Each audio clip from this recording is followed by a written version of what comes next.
Bonjour à tous et bienvenue aujourd'hui sur ma chaîne YouTube pour une nouvelle book review. Alors aujourd'hui je vais vous parler de Damnée, le tome 1 de Lauren Kate aux éditions Bayard Jeunesse. C'est un livre qui est sorti au mois de novembre 2010, qui est vendu au prix de 16,90 € et la suite est déjà disponible puisque Vertige est sorti jeudi ou vendredi dernier. Voilà, mais ça je vous en parlerai dans une autre chronique vu que je suis encore en train de le lire. Alors, Damnée. Dans ce livre, on fait la connaissance de Luce.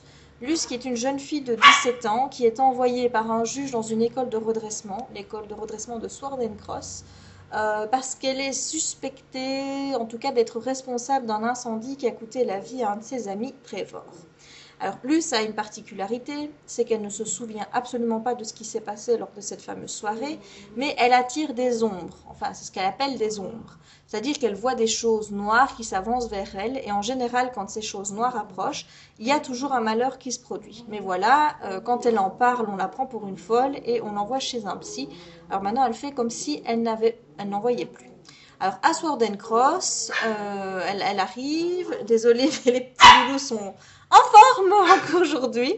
Donc, quand elle arrive, elle fait la connaissance de deux donzelles, Pen et Ariane, deux demoiselles avec qui elle va se lier d'amitié très très rapidement.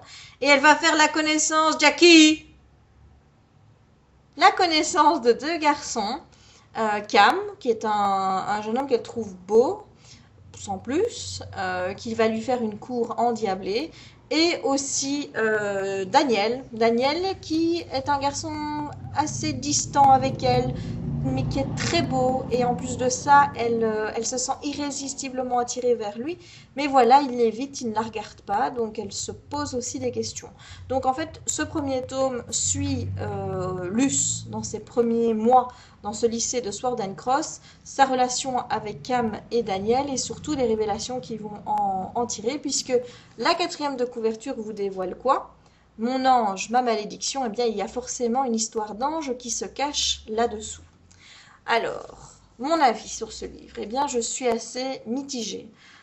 Tout simplement parce que au début, je suis très bien rentrée dans l'histoire. J'aimais assez l'évolution. Je voyais un petit peu Luce arriver dans cet univers qu'elle ne connaissait pas de Sword and Cross. Se lier d'amitié avec des filles comme Pen et Ariane, qui sont des filles qui mettent du peps au roman, qui sont vraiment là, une bouffée d'oxygène pas croyable, puisqu'elles donnent vraiment du rythme.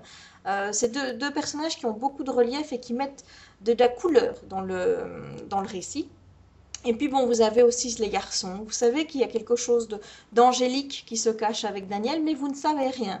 Pour ça, vous êtes comme Luce, vous êtes totalement ignorant de tout ce qui se passe. Et donc au début, l'intérêt va être captivé par le fait qu'on a envie de savoir.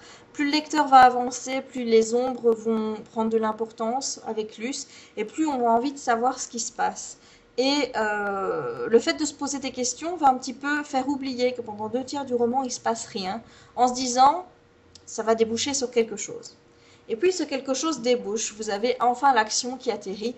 Et là, grosse déception, non seulement l'action, vous n'en voyez rien, mais en plus de ça, on vous accule de renseignements, de détails sur justement l'univers angélique.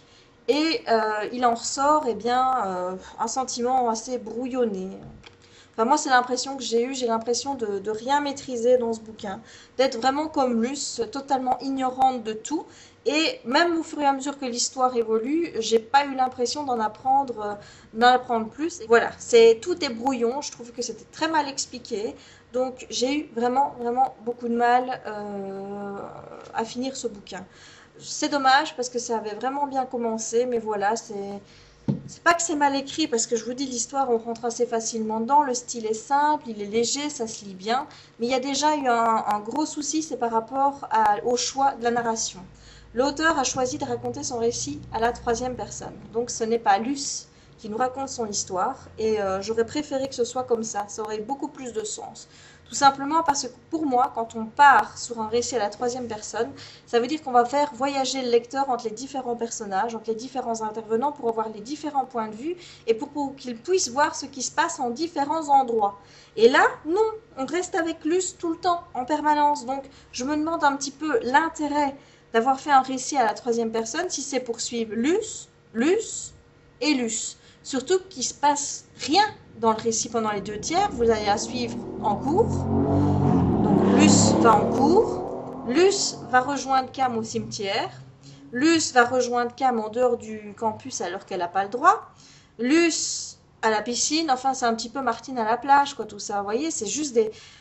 Il se passe rien. Pendant 2 tiers du roman, c'est comme ça. Et puis, vous restez, vous êtes dedans parce que vous dites qu'il va forcément se passer quelque chose. Je vais enfin en apprendre plus. Tout va prendre son sens. Et ben là, boum, non, rien du tout. Donc, je suis désolée pour le bruit, motard, beau temps, vous savez, comme d'habitude, quoi. Donc, je suis assez déçue par ce premier tome. Je m'attendais franchement à autre chose. Et puis, je dois dire que ma sœur m'avait prévenue.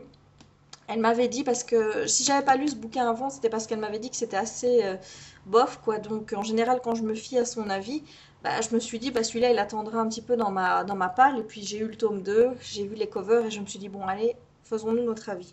Et elle m'avait dit, tu vas voir, Luce, c'est une vraie tête à claque, c'est une chieuse, enfin pas une chieuse au sens qu'elle est vraiment casse-pied, mais c'est une empotée, enfin bref, et je me disais, mais pourquoi est-ce qu'elle la trouve aussi fade?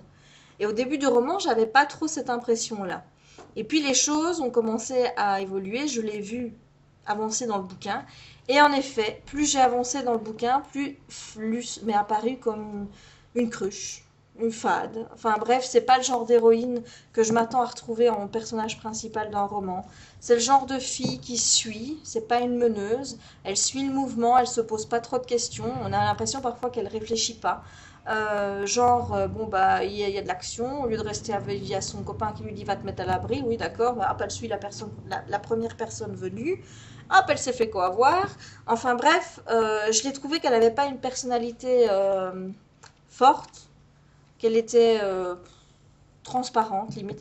Vous avez Ariane et Pen qui sont ses deux copines, et ben elles prennent le pouvoir sur le récit quand elles sont dans quand on les a dans le récit, on sent vraiment qu'elles prennent le pouvoir, et ben elles le prennent totalement, même sur Luce, parce qu'à côté d'elles deux, je vous assure que Luce, elle est transparente, on la voit même pas.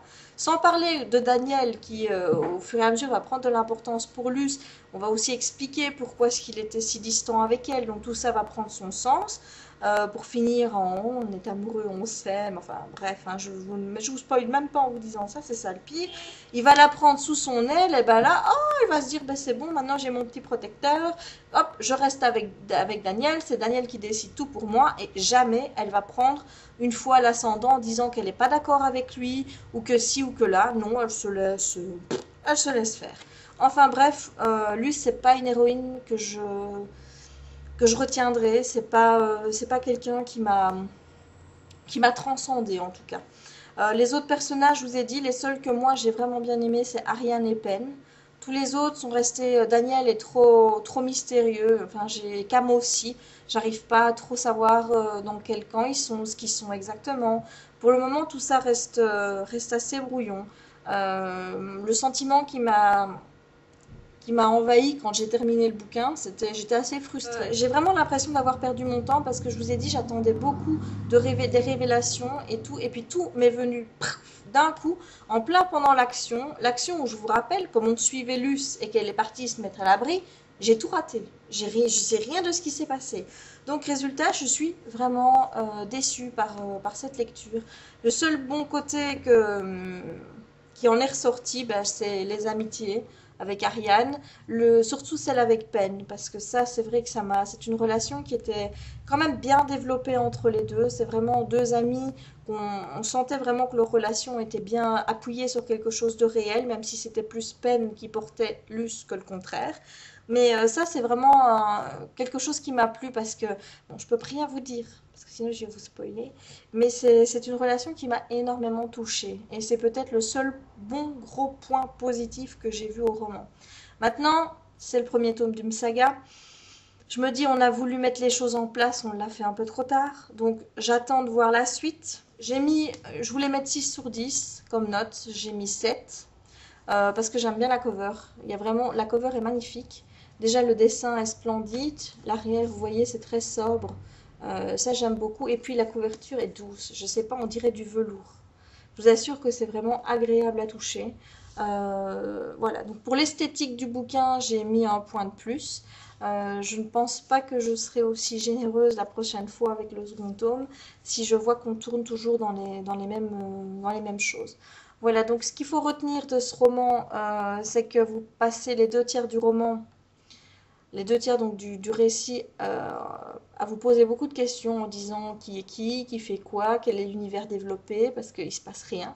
Et le dernier tiers, on vous assomme de détails, mais vous n'avez pas le temps de les emmagasiner, tout simplement parce qu'il se passe tellement de choses que pour finir, tous les détails passent en dessous. Résultat, moi, quand j'ai fermé le roman, le sentiment qui m'est resté, c'est j'ai pas tout compris. Alors je me dis, est-ce que c'est normal? Est-ce que d'autres l'ont ressenti ça?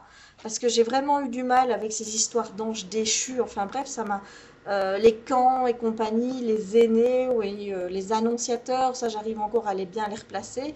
Mais les aînés, j'ai pas bien compris qui ils étaient, donc il va peut-être falloir que je relise ce passage-là en particulier.